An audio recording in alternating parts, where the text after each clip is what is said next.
Hello students, हम metallurgy discuss कर रहे थे कुछ एलिमेंट्स की। उसमें हमारा एक छोटा सा लास्ट टॉपिक है refining and application of metal. अभी तक जो आपके पास मेटल मिली है सारे मेटलर्जिकल प्रोसेस से गुजरने के बाद, वो उस मेटल में अभी भी कुछ इम्प्योरिटीज़ हैं।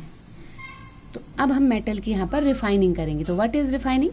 The process of removal of impurities from metal, और we can say that purification of metal, it is refining।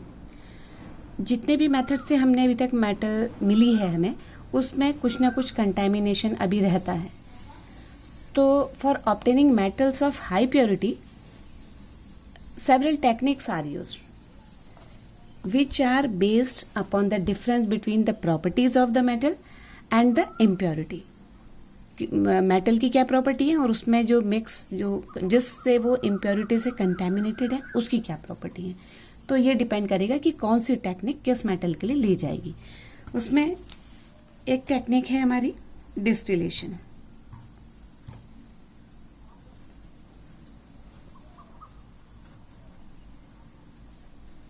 पढ़ा है आपने पहले भी डिस्टिलेशन में। जनरली लो बॉइलिंग मेटल्स जो होती हैं उनके लिए यूज़ की जाती है, और जो वॉलेटाइल भी हो जिनका नेचर, ठीक। तो इम्प्योर मेटल को हीट किया जाता है रिटॉर्ट में, and in vapours are condensed in a receiver. Then the non volatile impurities जो होंगी उसमें वो पीछे रह जाएंगी, और वॉलेटाइल मेटल को आप रिसीव करेंगे, उसको कंडेंस कर लेंगे। सिंपल सी टेक्निक है, 10 में पढ़ते आए हैं आप। डिस्टिलेशन की बहुत सारी टेक्निक आपने वहाँ पर पढ़ी है। नेक्स्ट एक है हमारी लिक्वेशन।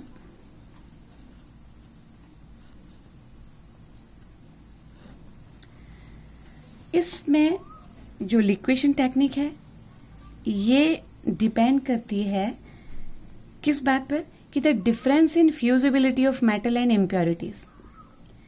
ये इस बात, इसका जो प्रिंसिपल है वो ये है कि इम्प्योरिटीज जिसका कि मेल्टिंग पॉइंट हाई है, the impurities whose melting points are higher than the metal are left behind on melting the impure metal, ठीक। hence the pure metal are separate out। दोनों में से किसी एक चीज को आपने देखना पड़ेगा कि कोई एक चीज मेल्ट हो, ठीक है। जो इसमें क्या करेंगे हम, जो impure metal है they are heated below its melting point on the sloping hearth of a furnace, and the metals melts and flow down leaving behind the impurities on her। तो इस तरह से आपने इम्प्योरिटीज़ वहाँ से इम्प्योरिटीज़ को separate कर लिया मेटल से। मेटल मेल्ट होके आ गई, जैसे कि आपके टिन है, लेड है, मरकरी है। इस मेथड से इनको सेपरेट करते हैं। थर्ड है इलेक्ट्रोलाइटिक रिफाइनिंग। ये भी आपने 10th में पढ़ा है, वहाँ पर क्वेश्चन भी अक्सर पूछा जाता है, इंपॉर्टेंट पार्ट है। इलेक्ट्रोलाइटिक रिफाइनिंग कॉपर की आपने पढ़ी है 10th में। इलेक्ट्रोलाइटिक रिफाइनिंग में क्या होगा, जो इम्प्योर मेटल है उस इम्प्योर मेटल की स्ट्रिप को आप एनोड की तरह काम करेगी, और उसी मेटल की, जिस मेटल को आपको प्योर करना है, उसी मेटल की प्योर स्ट्रिप कैथोड का काम करेगी। जिस मेटल को आप सेपरेट कर रहे हैं उसी का सॉल्यूशन, उसी का सॉल्ट सॉल्यूशन इलेक्ट्रोलाइट का काम करेगा। तो जब इलेक्ट्रोलिसिस इसका कराया जाएगा, जो क्या होगा कि एनोड में जो इम्प्योर मेटल की स्ट्रिप है उसमें से वो मेटल सॉल्यूशन में जाएगी, इलेक्ट्रोलाइट के सॉल्यूशन में, और वहाँ से सॉल्यूशन से कैथोड में कलेक्ट होगी, सॉल्यूशन में आएगी और कैथोड में जाकर के डिपॉजिट होगी। तो एनोड डिजोल्व होता जाएगा, जो इम्प्योर मेटल स्ट्रिक्ट है, सॉल्यूशन में मेटल आते रहेंगी और वो मेटल आपकी कैथोड में डिपॉजिट होते रहेंगी, ठीक। जो इम्प्योरिटीज़ हैं वो एनोड के नीचे ही they are collected as anode mud. जैसे कॉपर की रिफाइनिंग में क्या होगा, एनोड में जो रिएक्शन होगी एट एनोड, कॉपर आयन में चेंज हो रहा है यहाँ पर, और कैथोड में जाकर ये डिपॉजिट हो जा रहा है कॉपर मेटल के रूप में। तो प्योर मेटल स्ट्रिप कॉपर जो हमने लिया था कैथोड के रूप में, वहाँ प्योर कॉपर डिपॉजिट होते जा रहा है। जितने भी इम्प्योरिटीज़ हैं वो एनोड के नीचे एनोड मड के रूप में कलेक्ट हो जा रही हैं। जब आप ये सब हो रहा है इलेक्ट्रोलिसिस का प्रोसेस, इसलिए हम कह रहे हैं कि electrolytic refining. On passing the electric current, metal ions from the electrolyte are deposited at cathode in the form of pure metal. Whereas an equivalent amount of the metal dissolved from the anode, it goes into the electrolytic solution as metal ions.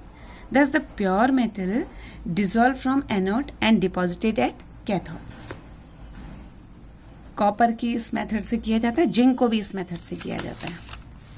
Next है आपका एक zone refining, आपके यहाँ पूछा जाता है.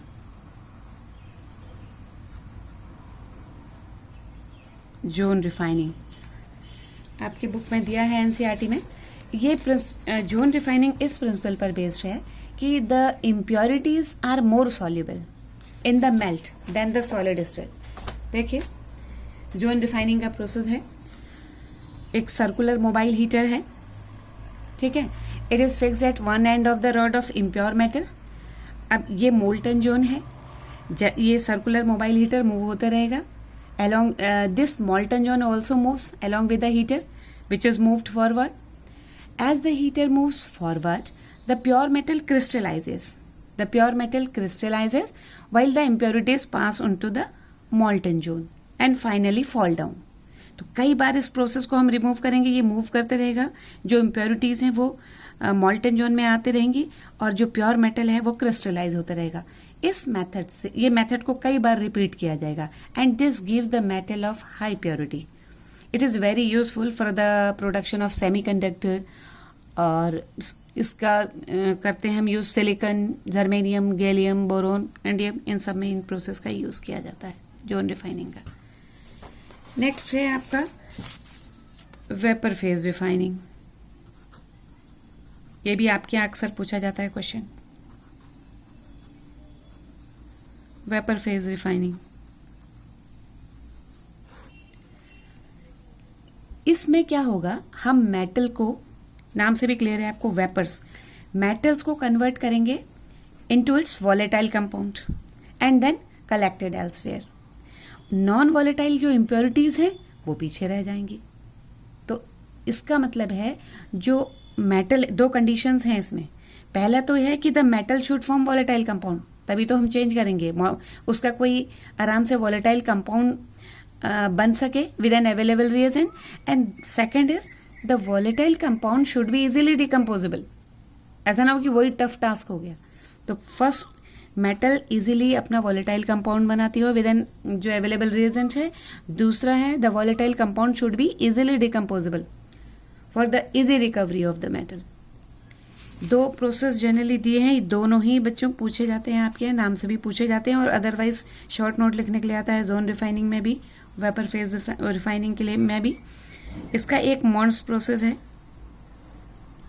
नाम से भी आते हैं ये. जनरली ये निकल की रिफाइनिंग में यूज़ किया जाता है, ठीक है ना. इस मेथड से निकल को प्योरीफाई करते हैं. क्या करते हैं इसमें, निकल को हीट किया जाता है स्ट्रीम ऑफ कार्बन मोनोऑक्साइड से. कार्बन मोनोऑक्साइड की स्ट्रीम में इसको हीट करते हैं हम.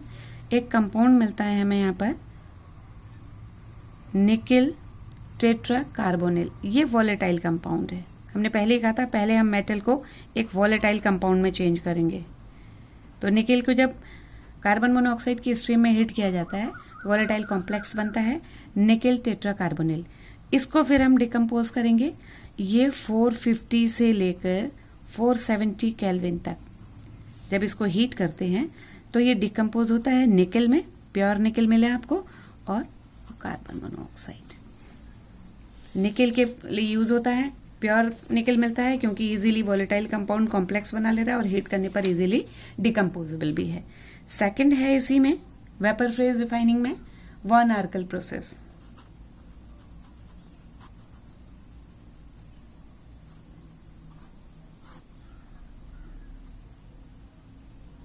जनरली ये जिरकोनियम और टाइटेनियम इनकी मेटलर्जी में यूज़ होता है. इसमें क्या करते हैं, इस मेथड में जो भी ऑक्सीजन और नाइट्रोजन के रूप में इम्प्योरिटीज प्रेजेंट है, सबसे पहले हम क्रूड मेटल जैसे जिरकोनियम है या टाइटेनियम है, they are heated in a evacuated vessel with I2. उसके I2 के एटमॉस्फेयर में इसको गर्म करने पर जिरकोनियम हमने लिया तो ये I2 के साथ रिएक्ट करके जिरकोनियम का आयोडाइड बनेगा. ठीक. अब इसको हम इस जो जिरकोनियम जो मेटल का हमारे पास आयोडाइड बना है, this is decompose on a tungsten filament when heated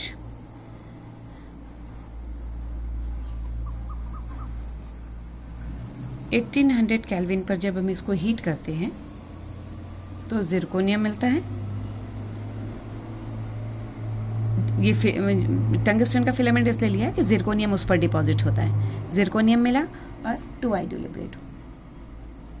तो दो प्रोसेस हैं वेपर फेज रिफाइनिंग में। मॉन्ट्स प्रोसेस जनरली निकल के लिए यूज़ होता है। वन अर्कल प्रोसेस आपका टाइटेनियम और जिरकोनियम के लिए यूज़ होता है वेपर फेज रिफाइनिंग में। और आपको पता ही है कि जो कंपाउंड है वो आराम से एक उसका वॉलेटाइल कॉम्प्लेक्स कोई बनाता हो और वो वॉलेटाइल कॉम्प्लेक्स बहुत ईजिली डिकम्पोज हो जाता हो, जिससे कि प्योर मेटल हमें मिल सके। लास्ट वन है आपका क्रोमेटोग्राफी।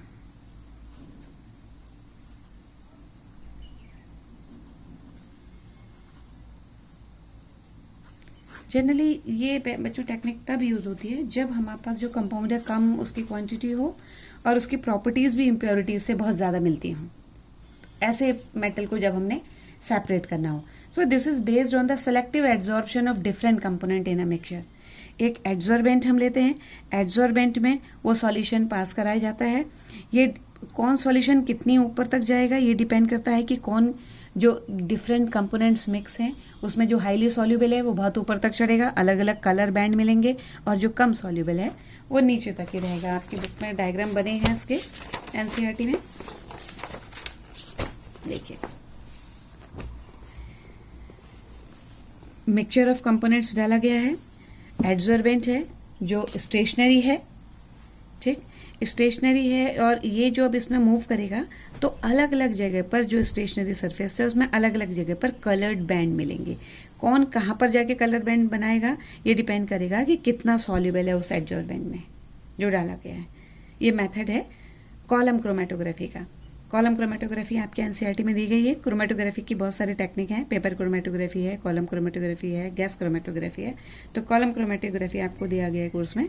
इस तरह से अलग अलग कॉलम्स में अलग अलग कलर, एक कॉलम में अलग अलग कलर बैंड्स उसके बनेंगे, ठीक। तो ये टेक्निक्स हैं बाद में कि आपकी जो मेटल बन गई उसकी रिफाइनिंग की कौन कौन सी टेक्निक हैं। उसके बाद है कि इतना सारा आप मेटलर्जिकल प्रोसेस कर रहे हैं तो यूज़ क्या है, मीन्स एप्लीकेशंस क्या हैं, ये जो मेटल्स आप सेपरेट कर रहे हैं। तो आप डिफरेंट एप्लीकेशंस देखिए। एल्युमिनियम के आपने देखा, कॉपर के, और जिंक है, आयरन है, जो भी मेटल है आपके क्या क्या इनके यूज़ हैं। आपको पता है क्रोमेटो जो एल्युमिनियम है ये इलेक्ट्रिकल ट्रांसमिशन केबल्स बनाते हैं, इसका यूज़ होता है वहाँ बनने में। एल्युमिनियम की यूटेंसिल्स बनते हैं। और आपने देखा था जो थर्माइट वेल्डिंग आपने पढ़ी थी वहाँ पर ये रिड्यूसिंग एजेंट की तरह भी काम हो रहा था। एल्युमिनियम का एवरीडे लाइफ में हम देखते हैं कि फॉइल बनती है इसकी, फूड स्टफ्स की रैपिंग के लिए, चॉकलेट्स की रैपिंग के लिए, सोप्स वगैरह में रैपिंग मटेरियल के रूप में यूज़ होता है। और जो पेंट्स और लेकर्स होते हैं उसमें फाइन डस्ट के रूप में भी एल्युमिनियम को डाला जाता है, ठीक है। हाउस होल्ड यूटेंसिल्स तो बनते ही बनते हैं इसके। बहुत सारी एलॉयज़ बनाने में ये काम आता है, जैसे ड्यूरेल्यूमिन, ठीक। अब है आपका कॉपर। कॉपर तो आपने देखा है कि बहुत सारी एलॉयज़ में एक पार्ट होता है ये, जैसे कि आपका है ब्रास। ब्रास एक एलॉय है जो कॉपर और जिंक के साथ बनती है। आपका एक है ब्रॉन्ज। ब्रॉन्ज आपकी एक एलॉय है जो कॉपर और टिन के साथ बनती है, ठीक है।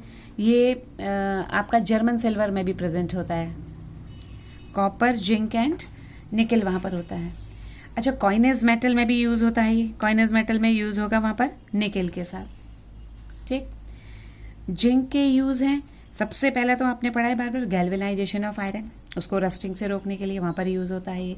और अभी आपने जो मेटलर्जी में आपने पढ़ा, आपने देखा बार बार जब हम गोल्ड और सिल्वर की मेटलर्जी कर रहे थे, extraction of gold on silver में लास्ट में जब सिल्वर या गोल्ड का कॉम्प्लेक्स बन रहा था तो हमने कहा था कि वहाँ इससे ज़्यादा इलेक्ट्रोपॉजिटिव मेटल के साथ इसको रिएक्ट कराते हैं, वो उसको हटा देती है, तो आप वहाँ पर जिंक से इसको ट्रीट कराते हैं जब आप एक्सट्रैक्शन पढ़ते हैं गोल्ड एंड सिल्वर का बाय साइनाइड प्रोसेस। लास्ट में आपने देखा था जिंक के आपने ट्रीट कराया था, जो कि कॉपर, जो कि गोल्ड या आयरन को उसके कॉम्प्लेक्स से हटा रही थी और आपको कॉपर या गोल्ड मिल रहा था, ठीक है।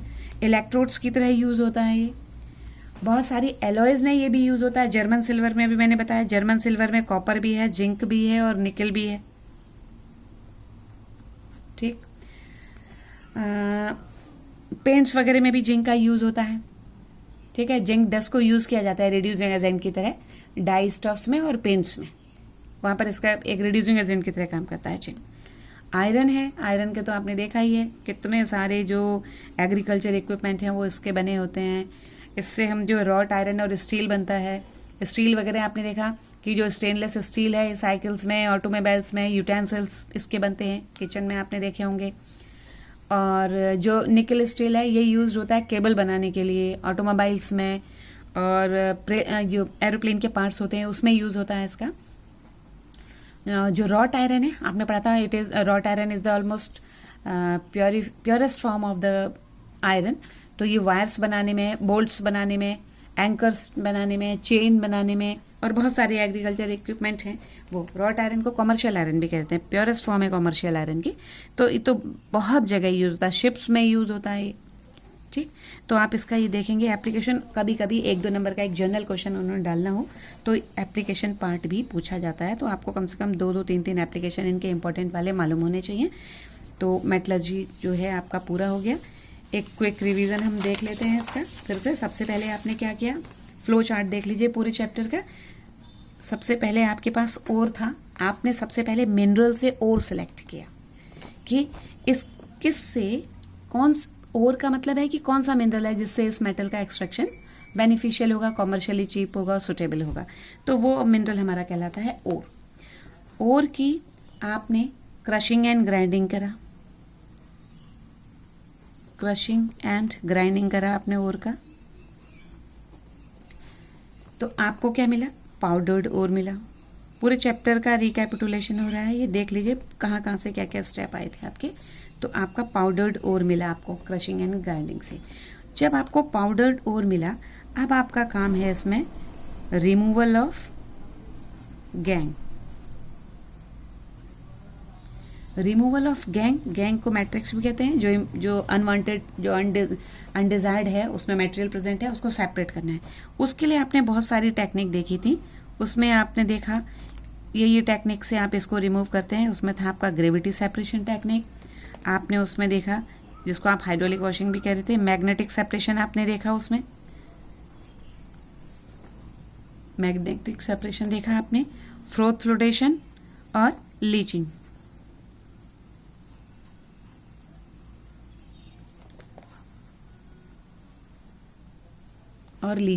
ठीक है। उसके बाद ये सारी जिसमें जो सूटेबल है इस टेक्निक को अपनाने के बाद आपको यहाँ पर जो अब ओर मिल रहा है वो कंसनट्रेटेड ओर है आपका। आपने ओर को क्रशिंग और ग्राइंडिंग से पाउडर्ड ओर के रूप में चेंज किया। उसके बाद आपने उसका कंसंट्रेशन किया, जितने भी अनडिजायर्ड मटेरियल थे जो भी यहाँ पर हट सकते थे आपने उसको हटाए, लेकिन still the metal contains impurity. तो अभी आपको कंसंट्रेटेड ओर मिला है। कंसंट्रेटेड ओर से आपका काम है next extraction of metal.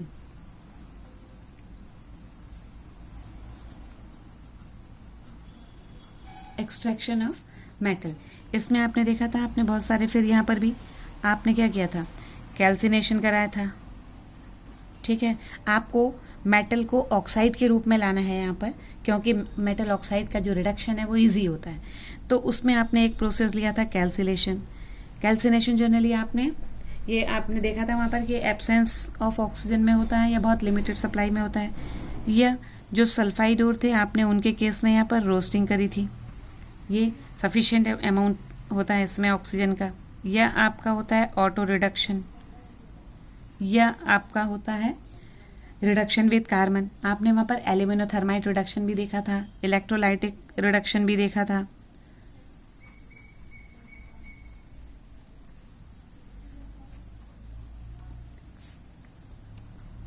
Hydrometallurgy, pyrometallurgy, ठीक है, ये टर्म आपने सब इसमें देखे थे कि कैसे कैसे आप कंसंट्रेटेड ओर को आप चेंज कर रहे हैं इम्प्योर मेटल में। कंसंट्रेटेड ओर से हम मेटल बना रहे हैं, तो अभी भी जो हमें मेटल मिल रही है वो इम्प्योर मेटल है। इम्प्योर मेटल के फिर हम रिफाइनिंग कर रहे हैं। रिफाइनिंग के अभी आपने बहुत सारे प्रोसेस देखे, लिक्वेशन है, ठीक है, डिस्टिलेशन आपने देखा, आपने इलेक्ट्रोलाइटिक रिफाइनिंग देखा, ये तो आप पढ़ के आए हैं पहले भी। इलेक्ट्रोलाइटिक रिफाइनिंग देखा है आपने। यहाँ पर जो नए टर्म पढ़े हैं वो है जोन रिफाइनिंग, और ये पूछा जाता है आपके यहाँ। बाकी आप डिस्टिलेशन भी पढ़ के आए हैं बहुत अच्छी तरह। जोन रिफाइनिंग है आपका वेपर फेज रिफाइनिंग है, ये भी नया टर्म है जो आपके यहाँ पूछा जाता है। और आपने देखा क्रोमेटोग्राफिक टेक्निक्स। उसके बाद आपको प्योर मेटल मिली, और प्योर मेटल के क्या क्या एप्लीकेशन है ये आपने देख लिया। आपका चैप्टर यहाँ पर एंड हो रहा है, इसको रिवाइज करिए, पढ़िए, समझिए। सिंपल चैप्टर है लेकिन बीच बीच में रिवीजन करते रहिए। इसमें कभी कभी आधा 1 नंबर के, मैंने आपको बताया था पहले भी कि किसका कौन सा और है, उसके नाम आते हैं और आपसे फॉर्मूले पूछे जाते हैं। तो एक क्वेश्चन वो भी तैयार करिए। अब नेक्स्ट हम नेक्स्ट चैप्टर के साथ प्रेजेंट होंगे नेक्स्ट वीडियो में। प्रैक्टिस करिए, इससे रिलेटेड जितने क्वेश्चंस हैं वो करिए। ओके।